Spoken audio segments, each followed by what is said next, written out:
Mesdames et messieurs, chers compatriotes, le 31 décembre 2022, lors de son adresse à la nation gabonaise, le président de la République a accepté d'organiser la concertation voulue par l'ensemble de la classe politique, de l'opposition et de la majorité. Cette fois-ci, la concertation se déroulera avant les présidentielles de 2023. Ceci pour éviter les crises post-électorales, souvent coûteuses en termes de perte des vies humaines, des dégâts matériels importants et la mise en mal du vivre ensemble. Notre pays fera alors un bond sur le plan de la démocratie. Alors que les états-majors de toutes les écuries politiques, majorité et opposition, étaient à l'attente de la déclinaison du déroulé de cette concertation, que le ministre d'État, ministre de l'Intérieur, M. Lambert Noël Mata, vient à son tour convoquer les partis politiques légalement reconnus à une séance de travail le 16 janvier 2023 pour la mise en place du nouveau bureau du CGE, dissous par la Cour constitutionnelle quelques jours avant. Compte tenu de ce qui précède, nous sommes en droit de nous poser la question: à quoi joue le président de la République et le ministre de l'Intérieur? Oui, nous sommes en droit de nous poser la question: à quoi joue le président de la République et le ministre de l'Intérieur? Est-ce que la parole du président de la République pèse encore dans notre pays? Il est vrai que les décisions de la Cour constitutionnelle s'imposent à l'État et au gouvernement.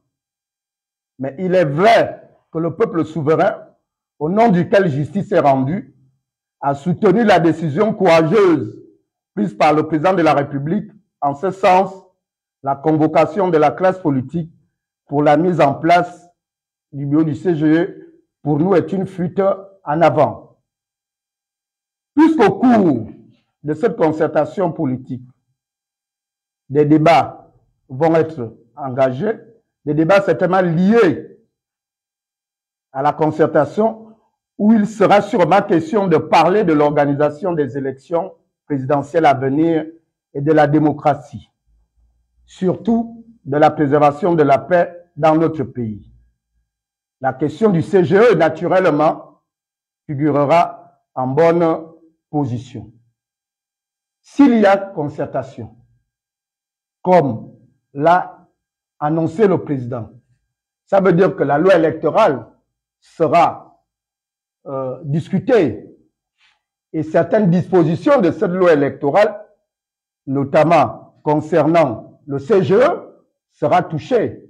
Mais quelle est cette fuite en avant que le ministre de l'Intérieur, quelle est cette envie pressante qui le motive à solliciter des deux camps politiques la mise en place rapide et urgente du CGE?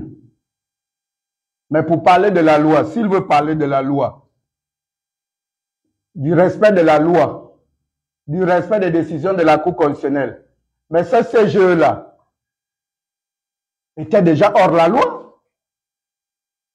Plus que ce CGE-là a mis 4 ans, alors que son mandat était de 2 ans. Oui, on a peut-être évoqué la situation du cas de force majeure dû à la pandémie.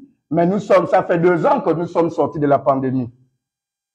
Que ce CGE-là a continué à exister. Et la décision de dissoudre le CGE ne relève pas de la volonté du gouvernement, qui savait bien que ce bureau était hors la loi. Ne relève non plus de la Cour constitutionnelle, elle relève de la saisine du Parti des compatriotes Réagir.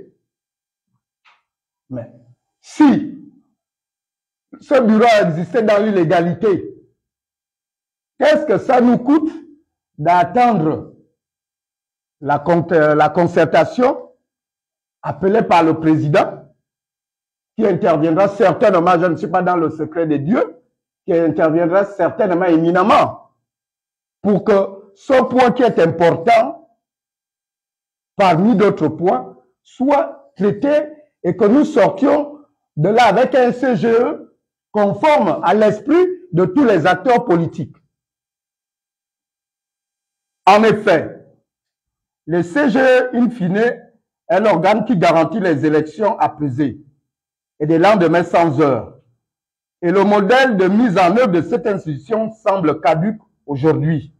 C'est pourquoi nous disons qu'il faut attendre la concertation pour que la question du CGE, certaines dispositions soient retouchées. Convoquer les partis politiques pour la mise en place de cet organe, alors que le président de la République convie tous les partis politiques à une concertation, cache quelque chose. Pour nous, c'est le début de la fraude électorale et la manipulation des masses. C'est pourquoi le Front patriotique gabonais dont j'ai l'honneur de diriger et les partis politiques de la troisième voie demandent vivement à l'ensemble des partis politiques de la majorité et de l'opposition qui militent pour la stabilité du Gabon à réclamer des dirigeants de ce pays la nomination au poste de président du CGE, l'archevêque métropolitain de Libreville. Nous citons Monseigneur Jean-Patrick Ibaba.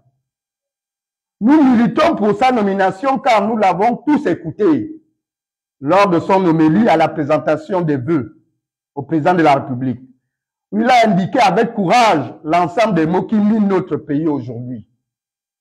Loin du tout va bien de l'ex-premier ministre devenu vice-président de la République.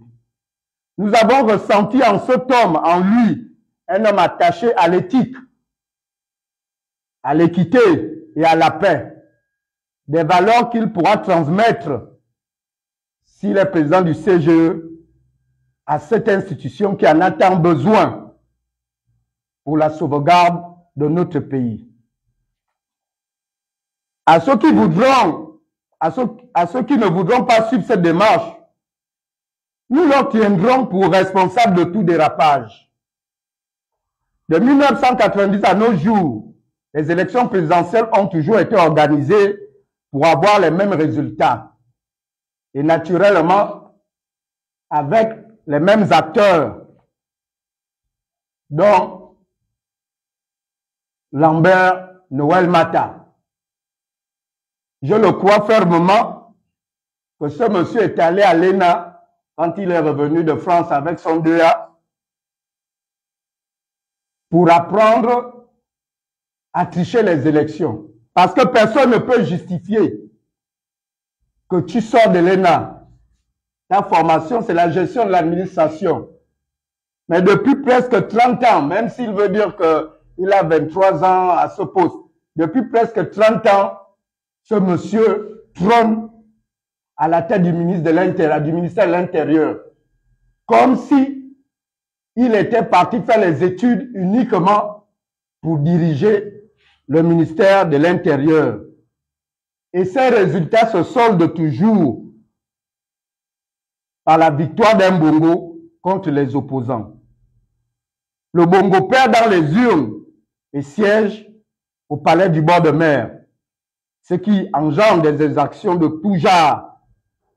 Pour cela, nous disons trop, c'est trop. Il faut qu'en 2023, cela prenne fin. C'est donc l'occasion pour nous de lancer un appel à tous les patriotes et aux amis du Gabon, de tout mettre en œuvre pour qu'après les scrutins à venir, que l'on ait au pouvoir ceux qui ont réellement gagné dans les urnes. Nous lançons aussi un appel à l'opposition, qui veut être une opposition manichéenne. Parce que nous ne comprenons pas pourquoi certains d'entre nous qui se réclament de l'opposition veulent jouer au jeu de Mata. Le code électoral, bien que je le critique, parce que la Constitution établit la démocratie pluraliste qui devrait avoir la majorité, l'opposition et le centre. Mais aujourd'hui, ce code électoral mal libellé établit la majorité et l'opposition. Même à cette question, je me demande Mais les Gabonais ou les partis politiques qui ne sont ni de la majorité ni de l'opposition, que deviendront-ils? Seront-ils des moindres partis ou des moindres citoyens pour ne pas rendre compte que ceux issus de la majorité et de l'opposition? Mais j'ai envie d'interpeller nos amis de l'opposition qui se disent de l'opposition parce que personne n'a le droit de refuser à qui que ce soit le statut d'opposant. J'ai envie de leur dire que nous n'avons pas à suivre M. Lambert Noël Mata. Étant donné que le code électoral établit deux camps, majorité opposition, est-ce qu'il n'est pas temps de ne pas répondre à cet appel? Si nous ne répondons pas à cet appel, Mata sera, le processus sera bloqué parce que le processus est fait de pair, majorité opposition. Si nous disons, nous attendons la concertation, naturellement, Mata ne peut pas avancer. Si nous sommes vraiment pour ce pays, ne jouons pas au jeu de Mata, puisqu'il ne peut pas évoluer sans nous, sans l'opposition. Il est obligé d'attendre que l'opposition désigne aussi, ne serait-ce que pour le départ, la commission ad hoc formée de 4 membres de la majorité, 4 membres de l'opposition. Si les 4 membres de l'opposition ne sont pas nommés, personne, l'autre camp ne peut pas, lui tout seul, recevoir ou organiser, recevoir les candidatures ou organiser une quelconque désignation du futur président du CGE. Donc, j'invite ceux qui pensent qu'ils sont réellement de l'opposition, parce que le peuple aussi, j'invite le peuple à regarder comment nous fonctionnons. Parce que c'est bien de juger, et l'endemain, c'est bien de juger un certain nombre de personnes. Mais lorsque nous sommes au début du processus, certaines personnes alertent l'opinion. Et j'appelle les Gabonais à ne plus rester silencieux et à observer ce que va faire la grande partie des partis de la majorité. Je les invite officiellement par voie de presse. Ce n'est pas par petit courrier entre nous, par voie de presse, que ne désignons pas nos 4 membres de la commission ad hoc jusqu'à ce que nous arrivons à la concertation, parce que pendant la concertation, le CGE sera un point inscrit à l'ordre du jour et certaines dispositions de cet organe-là, cet organe précieux et sensible, seront revues. Mesdames et messieurs, chers compatriotes,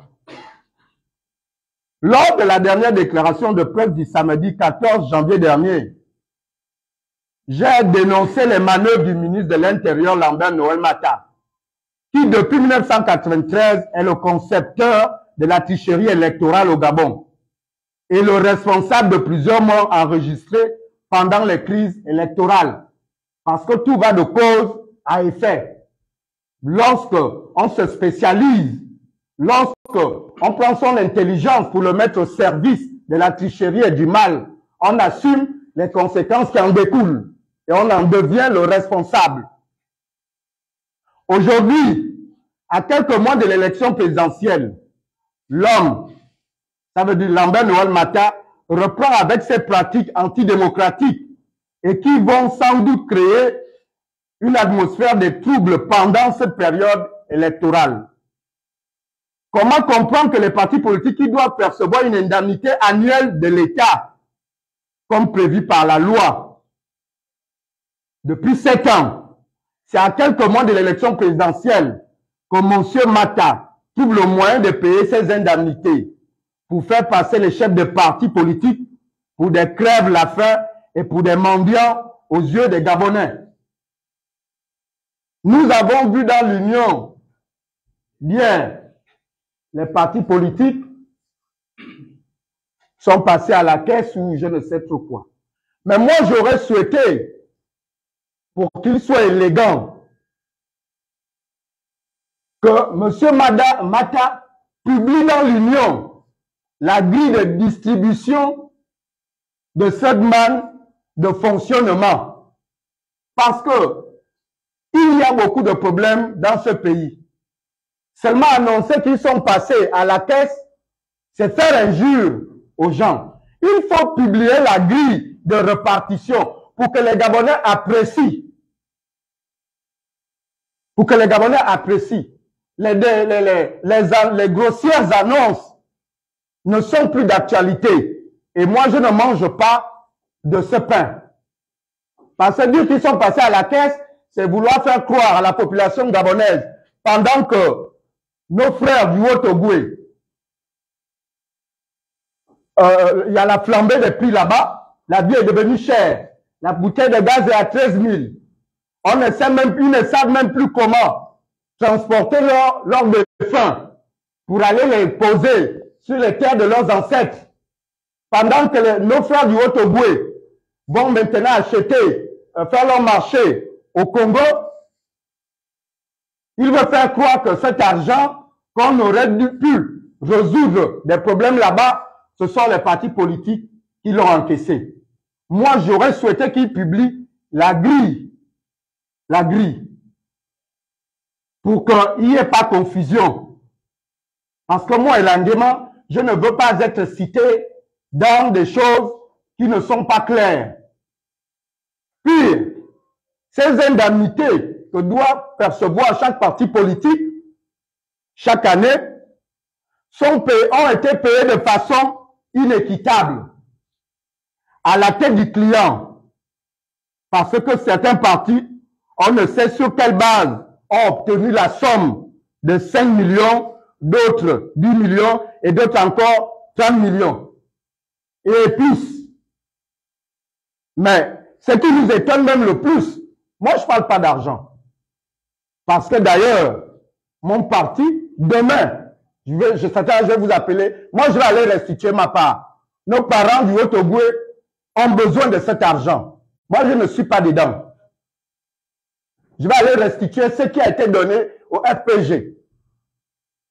Pour qu'on prenne cet argent, qu'on achète l'eau, qu'on achète la nourriture, qu'on remette, qu'on transporte. Encore que nos frères du Haut-Ogoué sont coupés de leur pays. Sur terre, et les routes sont coupées par la voie ferrée. C'est le déraillement permanent. Même si on répare ça, je crois qu'ils sont inquiets maintenant d'emprunter les trains. Par avion, tout est par terre. C'est le chaos. C'est l'incompétence. Donc, il faut qu'ils présentent. Mais ce qui est même pire dans cette distribution de l'argent de l'État, vous remarquerez, et s'il doute, je lui présente cela, parce que j'ai filmé. Vous remarquerez que dans la loi, on dit que tous les partis ont une base commune. Mais c'est en fonction des élus que chacun évolue. Mais qu'est-ce qu'on a constaté? On a constaté que certains partis qui n'ont même pas de siège, qui n'ont pas de personnel qui exerce, qui n'ont même pas d'élus, sont à 30 millions. Ceux qui ont même des élus pataugent entre 5 et 30 millions. Mais le pire dans cette affaire, c'est que certains partis politiques de l'opposition, et c'est là où tout a été clair, certains partis de l'opposition qui n'ont pas de siège, ils n'ont pas d'élus, ils n'ont rien, sont allés à 30 millions. Et d'autres dans l'opposition qui ont des élus. Par exemple, comme nous, on a des élus, on a des conseillers, on a un maire à Médouné, ne serait-ce que ça. Nous, on a dit entre la tranche de 5 à 10 millions. Mais ceux qui n'ont pas d'élus naviguent à 30 millions. Mais cela nous a fait comprendre qu'à dans cette opposition de crabe là, il y a des gens au service de Lambert Noël Mata. Et c'est pourquoi ils ont été congratulés de l'argent de l'État. J'ai tenu à parler de ça parce qu'il faut que les Gabonais identifient les fossoyeurs de la démocratie. Les fossoyeurs. Il y a des fossoyeurs qui montent d'être de l'opposition et c'est comme cela qu'ils vont bénéficier des commissaires au CGE, soi-disant qu'ils sont de l'opposition, mais des commissaires dans le fond qui vont servir la majorité. C'est pourquoi j'ai tenu à en parler. L'argent ne m'intéresse pas. D'ailleurs, j'ai dit, je vais restituer cet argent demain. Je ne veux pas le garder. Et je le dis à mes collaborateurs, qu'on le restitue. Il n'y a pas d'école, il n'y a pas de route, il n'y a pas de je ne sais trop quoi. La vie est devenue chère. Les gens meurent parce qu'ils ne peuvent pas se soigner. Il n'y a pas de médicaments dans les hôpitaux. Mais le ministère de l'Intérieur n'appartient pas à Lambert Noël Matin. L'argent qu'il distribue, c'est l'argent du contribuable. Ça ne peut pas être au gré de sa pensée ou au gré de cette aide me plaît, cette aide ne me plaît pas. Moi, je ne rentre pas dans ce genre de manigance et je ne servirai pas ce genre de cause. Soit on respecte la loi, tout se passe selon la loi, soit si on rentre dans des affinités ou des comportements d'un autre âge, c'est-à-dire si je peux t'utiliser pour brouiller les pistes, je te donne un peu plus d'argent, moi je ne marche pas dedans. Les partis, lorsque nous avons filmé cela, nous avons détecté quelques partis du nouveau groupement politique dénommé l'IPADES. Ils sont dedans. Nous avons filmé. Nous avons filmé. Les partis du nouveau groupement politique dénommé l'IPADES, qui se réclament des partis de l'opposition, avec qui Paulette Nissambo crée l'alternance 2023. J'ai envie de dire, oh, maman Paulette, tu es dans les problèmes. Tu es vraiment dans des problèmes avec des gens qui ont deux pieds. Un pied dans la majorité, un pied dans l'opposition. À qui le ministre de l'Intérieur fait des largesses. Tu es vraiment dans les problèmes. J'aimerais voir l'issue. Et je finis par dire que j'ai eu raison de prendre l'attitude d'observateur. Parce que tu vas tout droit dans les problèmes. Chacun de ces partis, pour la plupart, pour ceux qu'on a vus, lorsque je suis passé au Trésor, il y avait le PPU de M. Essongue Hans qui a reçu 30 millions. On ne sait pourquoi. Il n'a pas d'élu, il n'a rien. Le RPG au bout des élus, on a même un maire. 30 millions pourquoi? Dieu seul sait. Nous avons vu le Morena originel. Je cite ce que j'ai vu de mes yeux et dont j'ai la preuve. 30 millions.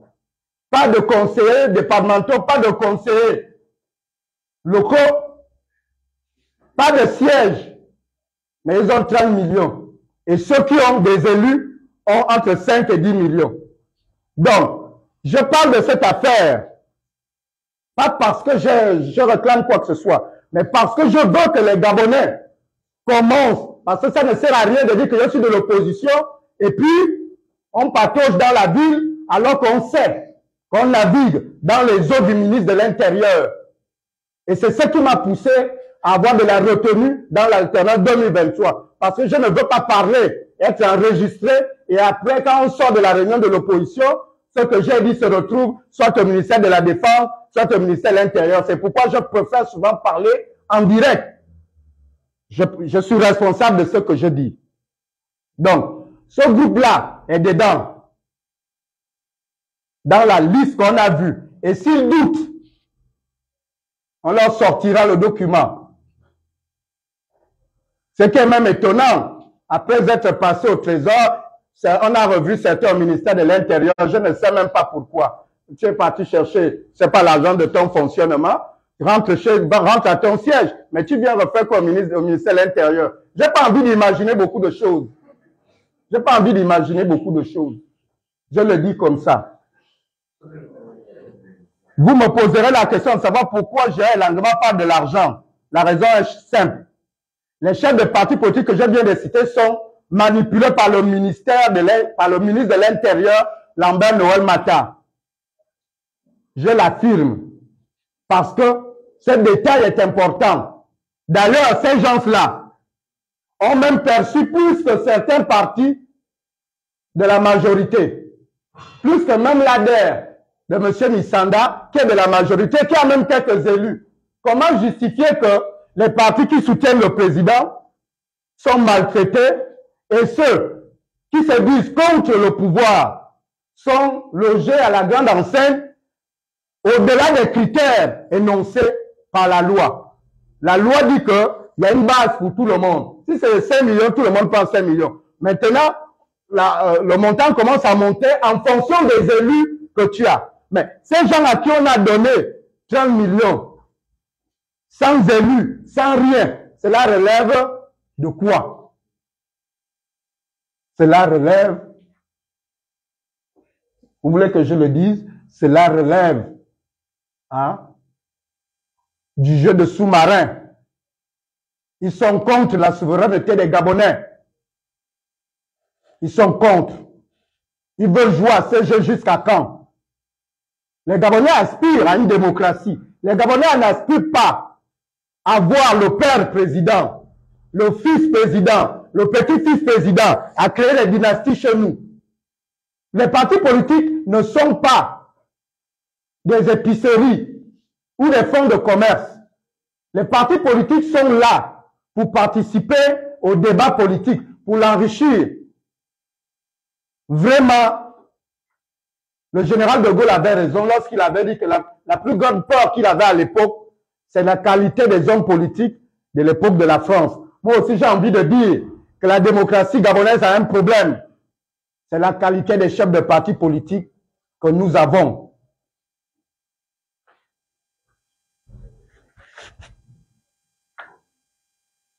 Donc, sur le plan social, et tout ce que je vous ai dit tout à l'heure, à peu près 1 milliard ont été gérés hier et avant-hier. Parce que certains comme nous n'avons même pas été tenus informés. On a même appris que d'autres étaient déjà passés avant. C'est quelqu'un comme ça qui m'a dit, mais Elangema, est-ce que... Je dis, bon, moi je vais quand même y aller. J'ai le siège à payer, j'ai les permanents à payer, j'ai le personnel à payer. Donc, il y a près d'1 milliard qui ont été distribués par le ministre de l'Intérieur de manière illégale à la tête du client en fonction des accointances qu'il a avec X ou Y. Parce qu'ils doivent jouer un rôle certainement dans l'avenir pour bidouiller les élections. Pour prendre les commissaires à la Sénat, au CGE, soi-disant que ce sont les commissaires de l'opposition, en fait, qui seront en fait des commissaires de la majorité. Et ça, les Gabonais doivent savoir qui est avec eux et qui n'est pas avec eux. Mais j'interpelle le peuple gabonais. Je vous interpelle sérieusement à vous mettre debout, à ouvrir les yeux, à ouvrir les oreilles. Je dis à M. Mata, demain, je viendrai rendre cet argent pour vous aider à mieux financer la fraude. Je vais venir vous le remettre pour mieux vous aider à financer la fraude. Nous réitérons aujourd'hui pour dire que, comme la loi interdit, nous réitérons cela, que les dispositions que l'on prend, les dispositions uniques, qui veulent que les Gabonais de l'étranger ne se portent pas candidats, nous réitérons notre souhait aussi que les Gabonais qui sont à l'extérieur ne votent pas aussi lors de la prochaine élection présidentielle. Parce que une mission des services spéciaux a été déployée, ça fait de cela 2 mois, à l'étranger, pour juger du nombre de Gabonais dans chaque pays. Parce que c'est à l'étranger qu'ils voudront gonfler la population gabonaise. Ils ne voudront peut-être plus le faire à Haute-Ogooué parce que les Altogovéens, beaucoup sont debout et beaucoup refusent de participer, de continuer à participer à ce que fait le pouvoir. D'abord, dont ils n'en tirent aucun bénéfice. La preuve, Ils sont dans les pires difficultés. Ils sont dans les pires difficultés. Donc, c'est à l'extérieur, dans les Gabonais de l'étranger, qu'ils ont envoyé une mission. Cette mission est d'apporter les réels chiffres. Et j'ai ces réels chiffres-là. Si vous pensez que vous seul savez, mais j'attends que vous donniez les chiffres. Moi, je vais vous donner les vrais chiffres des Gabonais de l'étranger. Parce que j'ai le même disque dur que vous avez eu, on me l'a donné aussi. Je l'ai. Sortez le chiffre et moi, je vous sortirai par voie de presse le vrai chiffre. Et je vous mettrai au défi. Parce que c'est là-bas où vous voulez gonfler. Donc, c'est pourquoi nous disons, si les Gabonais de l'étranger ne jugent pas de leurs droits civiques, ne peuvent pas se porter candidat, alors les Gabonais aussi, par parallélisme des formes, les Gabonais aussi de l'étranger ne votent pas. Et ils disent l'étranger parce qu'ils savent que quand il va falloir envoyer les représentants à l'étranger, l'opposition n'aura pas assez de ressources. Que ce soit des ressources humaines comme des ressources financières pour envoyer à l'étranger. C'est de là-bas où ils veulent tricher. Mes chers compatriotes, comme vous pouvez le comprendre, la machine du pouvoir est en marche pour nous imposer une fois de plus les bongos. Que les Gabonais ne veulent plus à la tête de notre pays. La machine est en marche pour nous imposer un troisième mandat d'Ali Bongo ou de Nouridine Bongo. L'heure est grave. Nous devons prendre nos responsabilités pour dire non à cette mascarade. Nous risquons de nous retrouver à la tête de notre pays un jour avec un président qui ne connaît pas les Gabonais, qui ne parle aucune langue du Gabon, qui de surcroît est métisse et une femme blanche.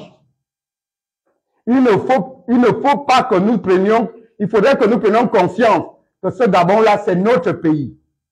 On ne peut pas continuer à nous traiter comme des chiens avec notre propre argent. Nous pouvons et nous devons le diriger nous-mêmes, ce pays. Chers compatriotes, je ne cesserai jamais de m'adresser à la France. Au Gabon, il se dit partout que c'est la France qui nous impose les bongos depuis 1967.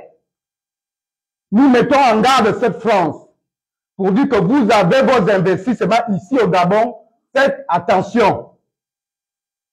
Vous ne pouvez plus continuer à soutenir un régime et une famille que les Gabonais ne veulent plus. Je voudrais encore dire au président français Emmanuel Macron, dont la visite a été annoncée en mars au Gabon, qu'il faut qu'il nous indique le début de sa visite à la veille de l'élection présidentielle. Il faut qu'il nous indique le but de sa visite à la veille de l'élection présidentielle. Il ne sera jamais la bienvenue si c'est pour adouber les bongos. Et nous allons nous mobiliser pour mal l'accueillir. Nous allons le montrer. Le Gabon est un pays souverain. Et le peuple gabonais est assez mûr pour choisir lui-même ses dirigeants. Le président Emmanuel Macron ne sera la bienvenue chez nous que s'il vient retirer l'armée française qui est depuis installée au Gabon sans raison. Il sera la bienvenue s'il vient évoquer une réforme profonde du franc CFA. Et cela, c'est une adresse que nous lançons à la France. Et nous pensons qu'Emmanuel Macron est de notre génération, peut-être même plus jeune que la mienne. Alors, moi je pense que nous devons changer de paradigme en termes de collaboration, de coopération. Nous ne voulons plus cette coopération d'une famille à un État. Nous voulons une coopération d'un État à un autre État. Une coopération de gagnant-gagnant. Pas une coopération d'exploiter pour exploiter les personnes, de prédation. Et c'est là aussi, ce même message, nous l'adressons au Maroc. Parce que le Maroc fait de la prédation au Gabon. Le Gabon n'est pas une province du Maroc. Le roi du Maroc doit apprendre à rester un peu chez lui. Mais rien de ce que vous pensez ne va arriver. Ali Bongo est le dernier Bongo, au dernier des Bongos au pouvoir. Un homme de Haute-Ogooué peut se présenter. Si c'est lui que les Gabonais ont choisi, il devient président. Mais la famille Bongo, c'est trop.